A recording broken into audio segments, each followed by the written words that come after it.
Tuhan firman-Mu ajaib, kekal meski gunung menghilang. Tiada huruf yang gagal, tak terpatahkan siasat. Hidup seperti-Mu ya Allah, lebih dari emas. Aku bersaksi kitab-Mu, kitab yang suci. Terdengarkan firman-Mu, hibur hati yang luka. Terangilah langkahku kemanapun ku pergi. Biarkanlah firman-Mu berkuasa atasku. Ubahkanku, bebaskanku, ku mau menyenangkan-Mu. Aku mau menyenangkan-Mu. Salam jumpa pemirsa terkasih, saya menyambut Anda sekalian dimanapun Anda berada dalam episode terbaru program studi harian kita, Semua Kitab Suci, di mana dengan kasih karunia Tuhan, kami menyingkapkan Alkitab kepada pemirsa untuk mencari tahu apa yang dikatakan Alkitab. Bila tersingkap firman-firman-Mu memberi terang, memberi pengertian kepada orang bodoh. Kita masih mempelajari nubuat Yehezkiel. Kitab Yehezkiel adalah salah satu kitab nabi utama yang ada di dalam Perjanjian Lama. Kita telah mencapai pasal 25 dan pasal yang ke-26. Pasal 25 adalah awal dari bagian yang kedua dari kitab Yehezkiel, di mana bagian pertama dari pasal 1 sampai 24 berbicara tentang penghakiman Tuhan atas bangsa itu, khususnya kerajaan Yehuda atau kota Yerusalem. Mulai dari pasal 25 dia akan berbicara tentang penghakiman Tuhan atas bangsa-bangsa di sekitar tanah Yehuda dan tanah Israel. Untuk memulai, izinkan saya untuk menyambut tamu kehormatan di studio, seorang hamba Tuhan, Saudara Yosef Riyad. Selamat datang, Saudara Yosef. Terima kasih, Saudara. Kami juga menyambut hadirin di studio, selamat datang. Pemirsa terkasih, kita akan segera memulai pembelajaran sesaat lagi. Tetaplah bersama kami.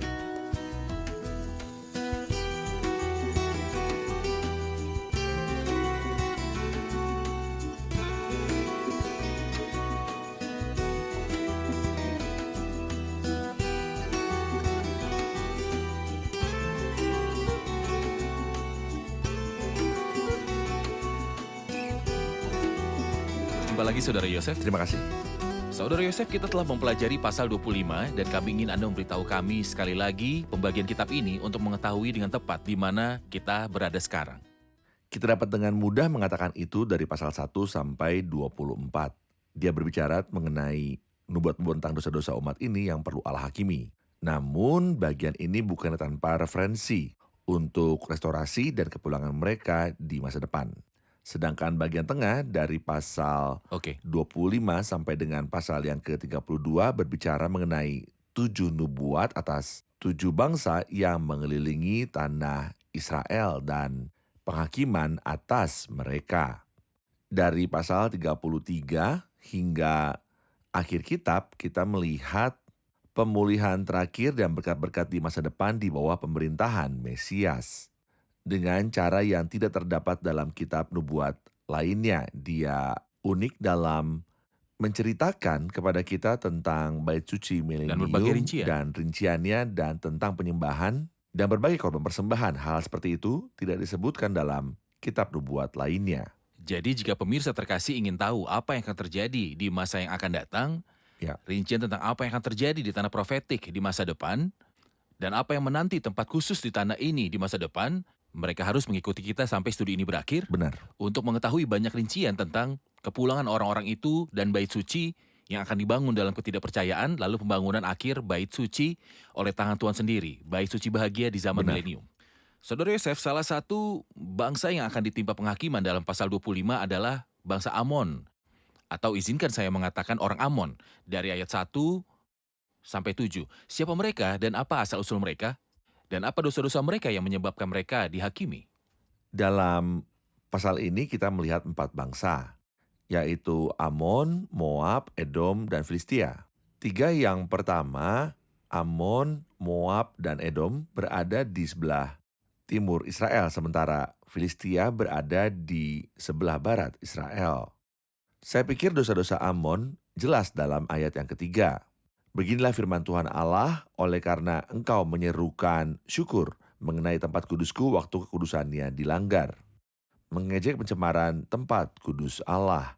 Jadi Allah marah kepada umatnya karena penyembahan berhala mereka.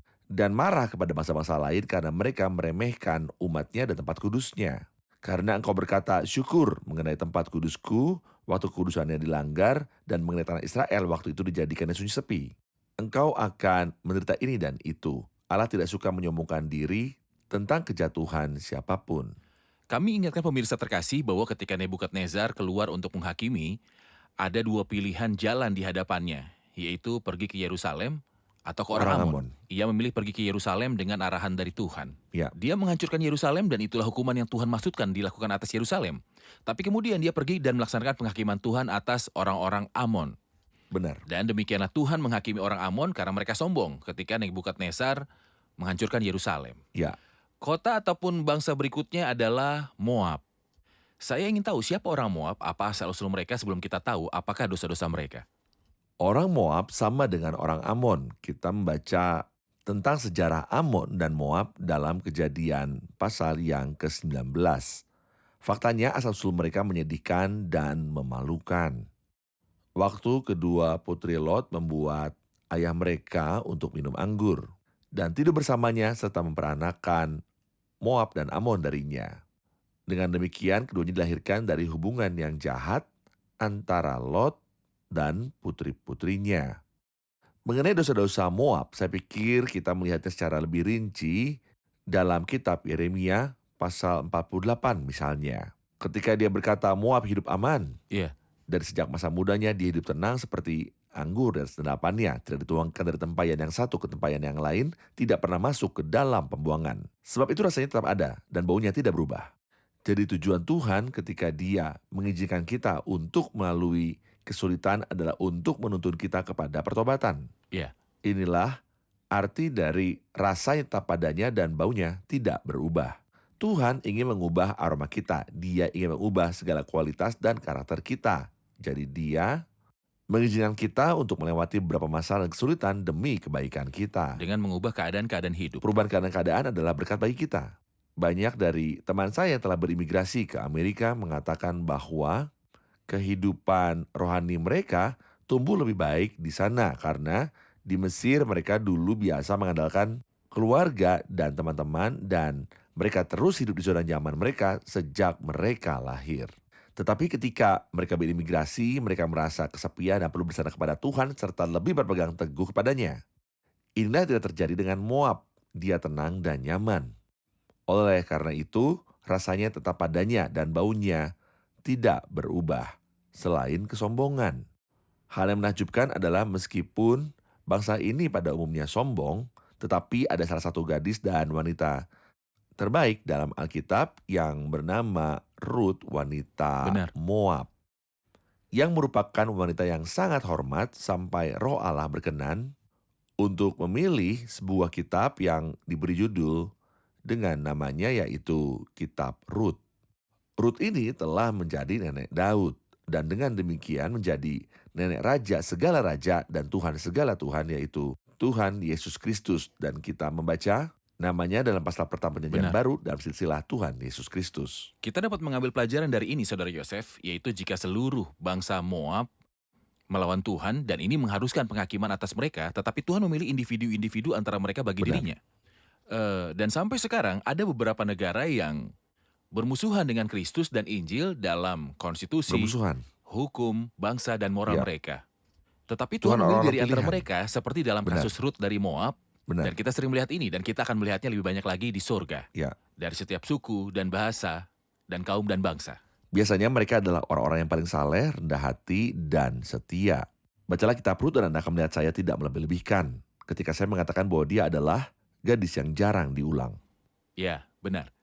Bangsa berikutnya adalah Edom. Setelah dia mengucapkan nubuatnya terhadap Bani Amon, lalu terhadap Moab, dan kemudian dia berbicara tentang Edom. Siapakah Edom? Dan apa dosa-dosanya yang membuat penghakiman harus dijatuhkan? Edom adalah saudara laki-laki Yakub. Yakub disebut Israel dan Esau kembarannya disebut Edom. Edom artinya merah dan dikatakan bahwa ia dinamai seperti itu karena penampilannya tampak merah. Dan dikatakan bahwa ia dinamai Edom karena ia mencintai sop. Sup kacang merah. Ketika ia bertanya kepada adiknya, berikanlah kiranya aku menghirup sedikit dari yang merah-merah itu. Faktanya Edom memperlihatkan kepada kita karakteristik yang dibenci Tuhan. Hal pertama adalah meremehkan hal yang sakral. Saya menyukai seorang yang berkomentar bahwa dalam diri Yakub kita dapat menemukan banyak hal yang buruk. Tapi keuntungan besar yang ada dalam dirinya adalah bahwa dia mencintai berkat itu, dia bersedia berjuang dan berbohong demi merebut berkat itu. Iya, Dan dia menangis pada Tuhan, berkata, "Aku tidak akan membiarkan engkau pergi kecuali engkau memberkati aku." Dia suka dengan berkat itu. Esau dulu meremehkan semua pemberian Tuhan. Dia tidak memikirkan apa-apa dan ini membuat Tuhan marah. Kita tahu betapa Tuhan telah bekerja keras agar kita memperoleh hidup kekal. Jadi jika seorang lebih suka kesenangan sementara dan nafsu sementara, daripada hidup kekal yang membuat anak Allah datang dari surga dan mati bagi kita di kayu salib, maka ini adalah dosa yang tidak akan pernah dimaafkan. Betapa lebih beratnya hukuman yang harus dijatuhkan atas dia yang menginjak-injak anak Allah, yang menganggap najis darah perjanjian yang menguduskannya, dan yang menghina roh kasih karunia. Selain itu kesombongannya. Karena ketika kita membaca dalam kitab Obadja, kita menemukan bahwa Edom sombong tentang Yakub adiknya Israel. Tuhan tidak suka sikap menyombongkan diri atau menganggap enteng hal-hal yang sakral. Dan dia tidak suka orang yang cabul atau punya nafsu rendah seperti Esau yang demi sepiring makanan menjual hak sulungannya. jadi Edom yang adalah Esau adalah asal-usul bangsa ini dan seluruh bangsa dalam hubungannya dengan Allah semuanya meremehkan berkat Tuhan. Benar. Dan dalam hubungan dia dengan Israel atau Yakub, dia biasa mentertawakan kesusahan-kesusahan dari Yakub. Inilah dosanya yang mengharuskan Tuhan menghukumnya. Baik, kita akan saksikan laporan dan kembali untuk melanjutkan studi. Baik Nabi Yeremia maupun Nabi Yeskiel mengungkapkan dua aspek Allah dalam hal ini. Tuhan itu baik hati dan seperti Nabi Yeremia, Tuhan Yesus penuh belas kasihan dan baik hati. Dia tidak ingin siapapun mati dalam dosanya sendiri. Oleh karena itu, dia mati. Dia mati menggantikan kita di kayu salib. Tetapi ada kata-kata kasar yang diucapkan tentang penghakiman kota-kota yang menolak dia. Dan para pemimpin rakyat, sahabatku, ada dua aspek tentang Allah di masa lalu maupun di masa sekarang.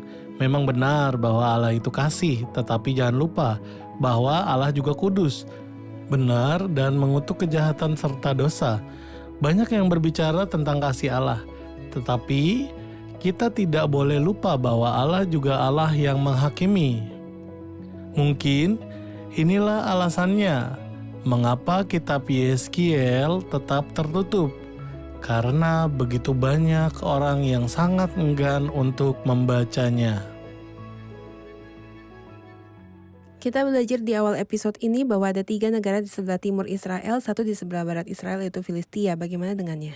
Baik, bagaimana dengan orang Filistin? Siapa mereka? Apakah dosa mereka dan apakah hukuman atas mereka? Jika kita membaca ayat 16, kita akan mengetahui sesuatu tentang asal-usul mereka ketika ia berkata tentang mereka orang Kreti. Mereka asalnya dari Pulau Kreta dan bermigrasi ke pesisir Kanaan yang ada di Laut Tengah dan menetap di sana. Dan itu sebabnya ia berkata dan membinasakan yang lain-lain di tepi pantai laut. Kita perhatikan bahwa di antara dosa-dosa orang Filistin, oleh karena orang Filistin membalas dendam ke Sumat dan di dalam kegembiraannya atas kecelakaan Israel melakukan pembalasan dengan melakukan pembinasaan karena permusuhan yang turun-temurun. Faktanya bukan kita yang seharusnya membalaskan dendam. Pembalasan itu adalah akulah yang akan menuntut pembalasan, firman Tuhan. Tetapi ketika manusia membalas dendam, ini adalah hal yang sangat jahat dan penuh kebencian menurut Tuhan. Dan inilah yang dilakukan orang Filistin seperti yang kita pahami dari pasal ini. Tentu ketika kita berkata bahwa Allah menentang bangsa-bangsa dan orang-orang ini dan bahwa dia mengirimkan penghakiman atas mereka, kami tidak bermaksud bangsa-bangsa yang ada sekarang. Kami katakan bahwa di zaman kasih karunia, Injil tersedia untuk semua orang. Bahkan pasal ini menceritakan pada kita tentang sesuatu yang terjadi 2.500 tahun yang lalu ketika Nebukadnezar datang dan membinasakan bangsa-bangsa ini karena kejahatan mereka. Apakah ada pembenaran untuk penghakiman Tuhan atas bangsa-bangsa ini yang terjadi 2.500 tahun yang lalu? Jawabannya adalah ya. Di sini kita menemukan pembenarannya, tetapi sekarang kita hidup di zaman kasih karunia yang berkembang dan kita tidak melupakan firman Kristus di akhir Injil Matius dan akhir Injil Markus. Karena itu pergilah jadikanlah semua bangsa muridku. Benar. Dan dia berkata kepada mereka, pergilah ke seluruh dunia, beritakanlah Injil kepada segala makhluk.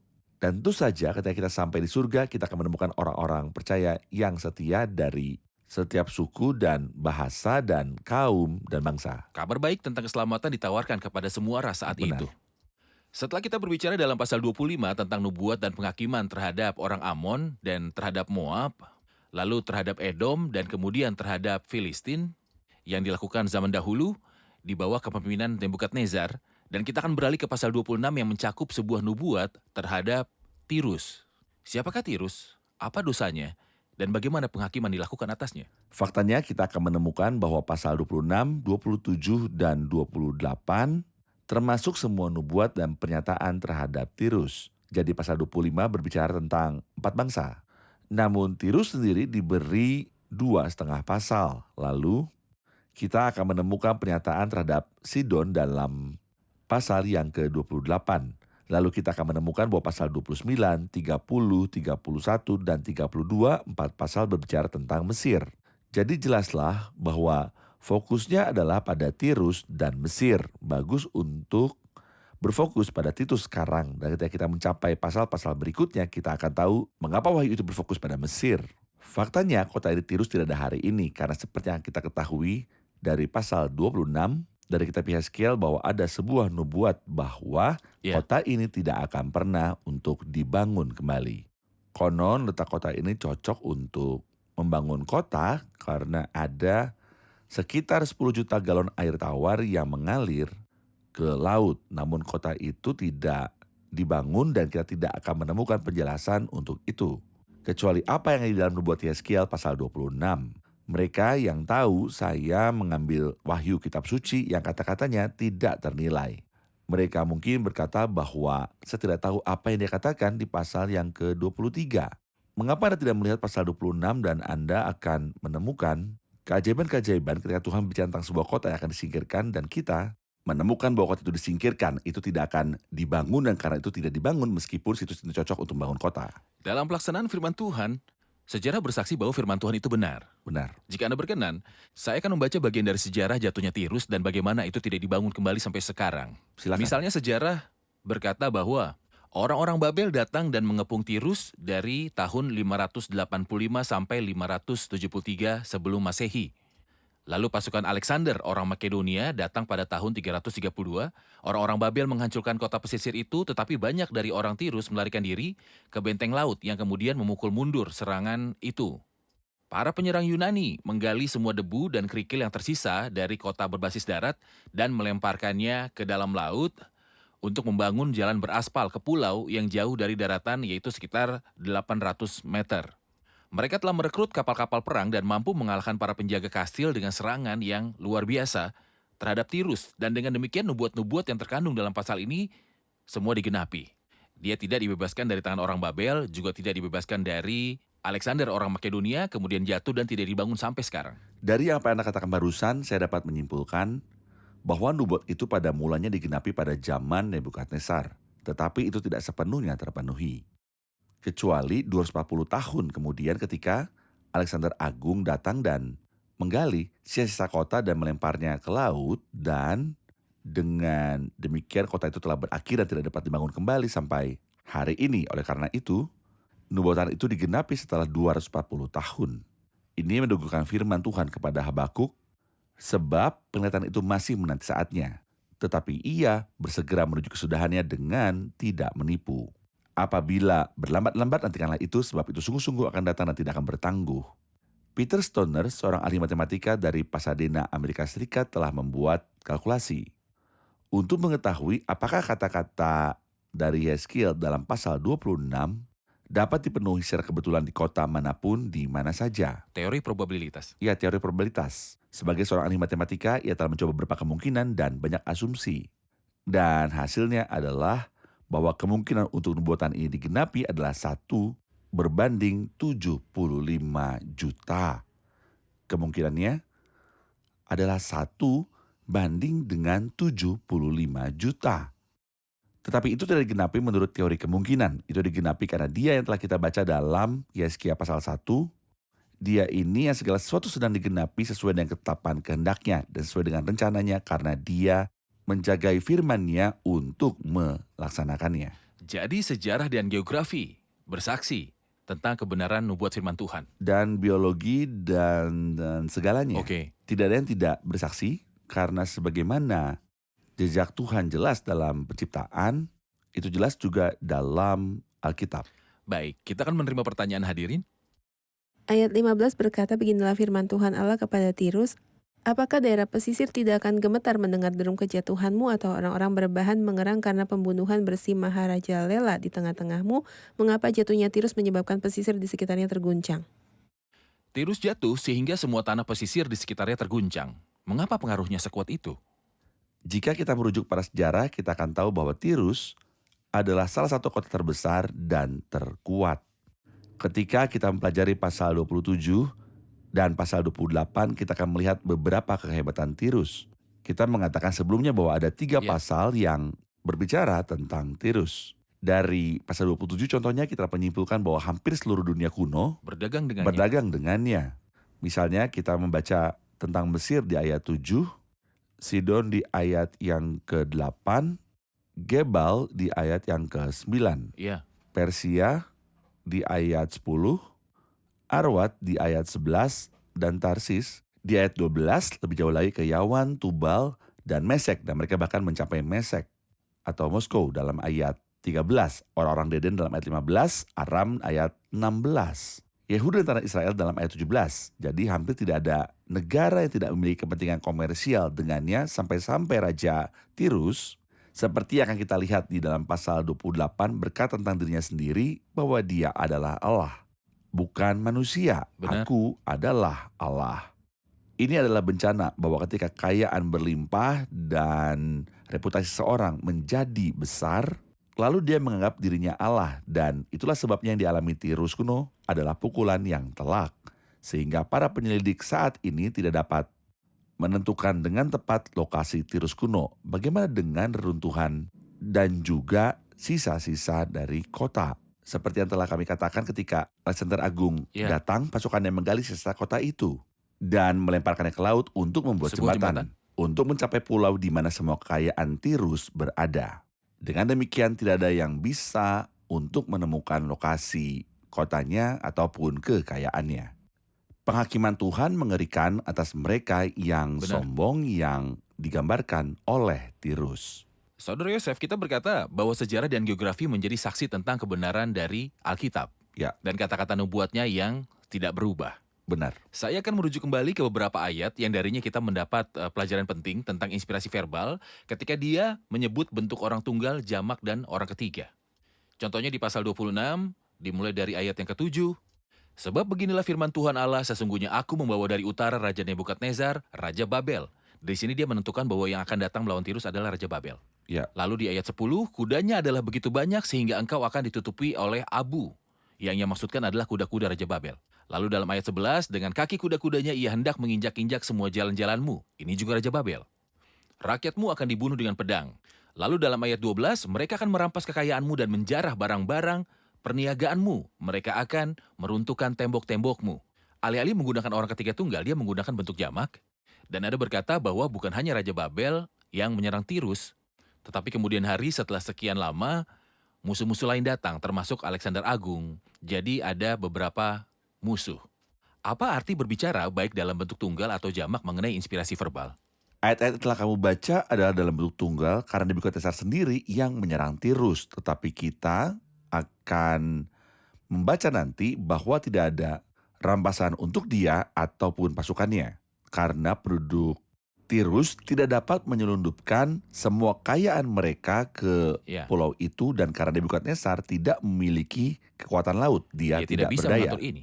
Dia memasuki kota itu tetapi kosong. Ya. Tetapi sejarah memberitahu kita bahwa ketika Alexander Agung datang, dia tidak sendirian. Dan itulah sebabnya kita membaca dalam ayat yang ke-12, mereka akan merampas kekayaanmu dan menjarah barang-barang perniagaanmu. Mereka akan meruntuhkan tembok-tembokmu. Ini karena ada pasukan lain dengan pasukan Alexander Agung.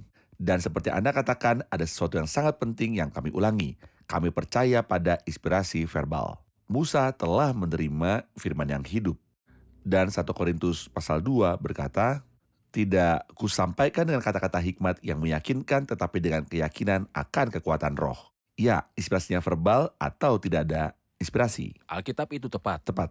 Kata-kata dipilih sesuai dengan pikiran dari Alkitab dan hari-hari serta sejarah membuktikan kebenaran dari Alkitab. Benar. Terima kasih Saudara Yosef, Tuhan Tuhan berkati. Kita telah di akhir episode, mari rangkum bersama hadirin di studio.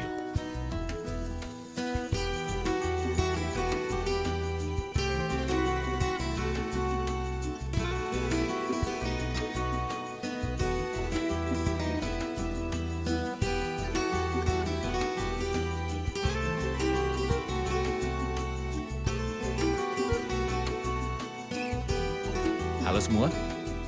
Pasal 25 mencakup nubuat tentang 4 bangsa di sekeliling dari tanah Israel. Untuk lebih spesifiknya, mari kita ambil orang Amon sebagai contoh. Siapa mereka, apa asal-usul mereka, dan apa dosa-dosa mereka yang mengharuskan mereka mendapat penghakiman. Amon terletak di sebelah timur Israel dan mereka adalah keturunan Lot dan putrinya dan mereka pantas menerima penghakiman atas mereka karena mereka mengejek pencemaran tempat kudus Allah di Yerusalem, mereka berbuat jahat. Mereka mengejek penghakiman kota ini yang dilaksanakan oleh Raja Nebukadnezar. Benar, Oke. benar. Dalam pasal 26 ada sebuah nubuat tentang Tirus. Apa itu Tirus? Apa asal-usul mereka? Dan bagaimana mereka dihakimi oleh Tuhan? Tirus adalah sebuah kota Venesia terbesar, dan itu adalah pelopor dalam perdagangan di antara semua kota pada zaman-zaman sebelumnya. Penghakimannya dimulai dari zaman Nebukadnezar, tetapi itu tidak sepenuhnya hancur kecuali pada masa Alexander Agung, Dan tidak dibangun lagi sampai dan sekarang. tidak dibangun kembali sampai sekarang. Benar. Terima kasih semua. Terima kasih Saudara Yosef. Tuhan Tuhan berkati. berkati.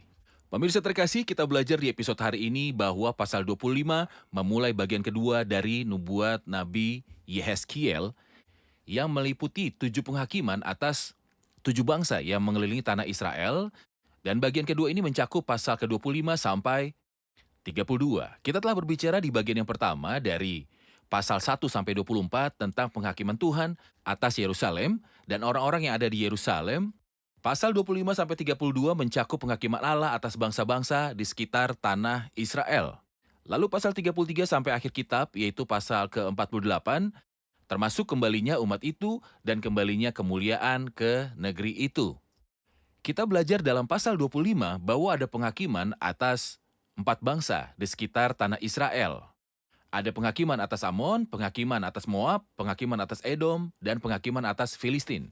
4 penghakiman atas 4 bangsa ini dilaksanakan di bawah kepemimpinan Nebukadnezar, kira-kira 2.500 tahun yang lalu. Dalam pasal 26 ada penghakiman atas Tirus, kota Venesia yang paling tua. Penghakimannya bertahap, dimulai oleh Nebukadnezar dan kemudian diselesaikan oleh Alexander Agung dari Makedonia, dan sejak hari itu tidak dibangun kembali sampai sekarang. Tirus berbicara secara historis dan geografis tentang kebenaran dari Alkitab, di mana Tirus telah jatuh dan tidak bangkit lagi, yang berarti bahwa ketika penghakiman Allah datang, itu tidak dapat diubah. Semua kesombongan manusia, semua kekayaannya, dan kekuatannya tidak membebaskannya dari terjadinya penghakiman ke atasnya jika dia memusuhi Allah. Mari kita ambil pelajaran dari sejarah dan geografi ini, yaitu bahwa tidak ada bangsa yang memusuhi Allah yang berdiri teguh. Tidak ada yang sombong kepada Allah dan selamat. Tidak ada yang memusuhi Dia dan pernah menikmati kesuksesan. Setiap orang atau bangsa yang memusuhi Allah pasti akan ditakdirkan untuk dimusnahkan. Setiap orang atau bangsa yang mau menerima Kristus, dikatakan berlakulah ramah terhadap Dia supaya engkau tentram. Dengan demikian engkau akan memperoleh keuntungan. Pemirsa terkasih, kesuksesan sejati dan hidup kekal hanya tersedia ketika Anda menerima Kristus sebagai Juru Selamat dan Tuhan atas hidup Anda. Pemirsa terkasih, sampai jumpa di episode selanjutnya. Kiranya Tuhan besertamu.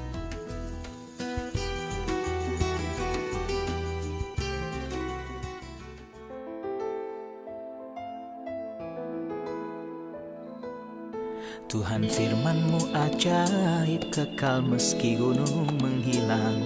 Tiada huruf yang gagal, tak terpatahkan siasat.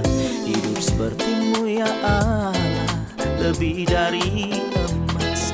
Aku bersaksi kitab-Mu, kitab yang suci. Mendengarkan firman-Mu, hibur hati yang luka. Terangilah langkahku kemanapun ku pergi. Biarkanlah firman-Mu berkuasa atasku. Ubahkanku, bebaskanku, ku mau menyenangkan-Mu. Tuhan firman-Mu ajaib, kekal meski gunung. Ubah dan bebaskan aku.